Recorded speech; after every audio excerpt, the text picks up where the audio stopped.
Hi, welcome back. It's week 3 of Lent, and we're going to be talking about the healing of the hemorrhaging woman. Please stick around.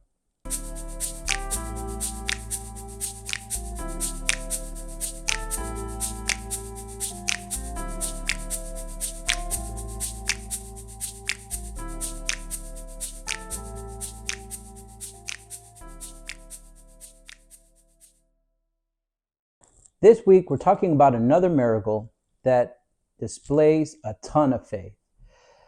And, well, what we're going to be talking about is honestly what we feel like on a day to day basis. So, who was this woman? Well, this woman is described as a lady who had been suffering for 12 years in her condition. She was hemorrhaging, meaning that she was bleeding. And just like the leper in Jewish tradition, she was considered unclean. Now, she, with all her might, tried everything that she could. I mean, she saw physicians, she used up all her money, and with all her power, I gotta tell you, the Bible only says that it was getting worse.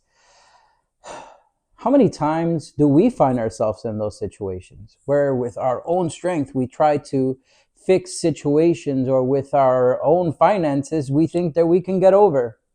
Well, it's not necessarily how it works.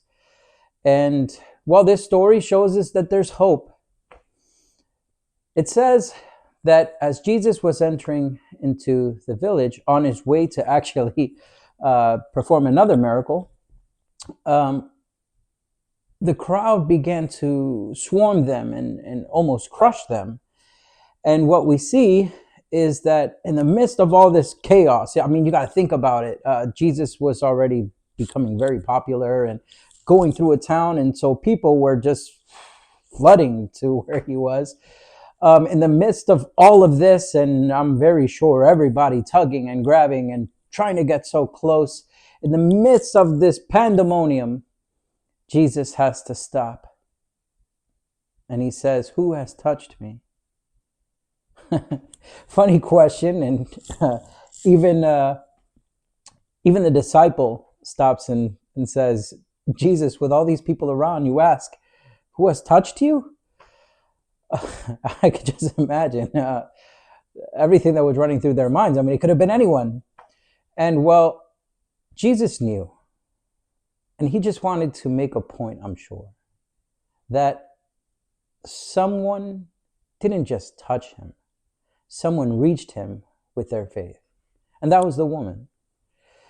Through all of her pain, through all of her suffering, through all of everything, she, I'm very sure, felt like she had no hope.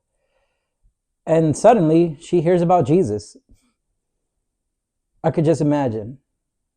She goes, and at all costs, she wants to just see him.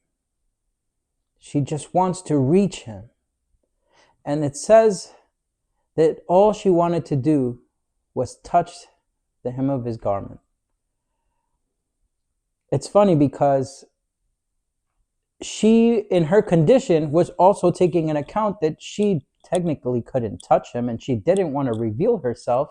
So she was considering, I guess, accepting the bare minimum. If I could just reach and touch his garment, I'll be happy. That'll be everything for me. And I know for a fact that I can be healed, because he's that great that I would just have to touch even just an inch of his clothes. And she went out. And in the middle of that, could you imagine her embarrassment? The whole crowd stops. Everybody's looking around. Jesus is also just looking for the person that touched him, although I'm very sure he knew who it was. And as everything clears, trembling, she comes to him and says that it was her. Jesus, again, with simple words, turns to another person and says, "Your faith has healed you." Man, incredible. these last few weeks have just been eye-opening. And if Lent is anything, it's a journey, and it's a way of preparing ourselves to receive the Lord in his resurrection. And if you have nowhere to go and congregate, I want to reach out and let you know that you're always welcome at our church. I go to Our Lady Star of the East, which is in Pleasantville. You might know it as the Old St. Peter's Church. But I would love to see you there. Again, if you have any questions or anything that you would like for me to cover, just reach out. I'm always willing to listen. I've had a couple of people actually reach out and drop some likes, so I'm actually very happy about that.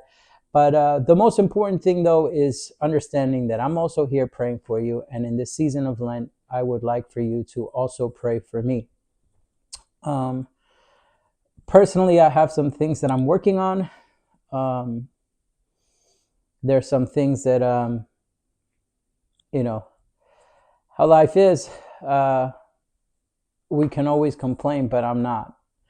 Just like this lady, I'm going to continue to do my praying and at least reach to touch Jesus. Anyway, thank you, and can't wait to talk to you guys again next week. Bye.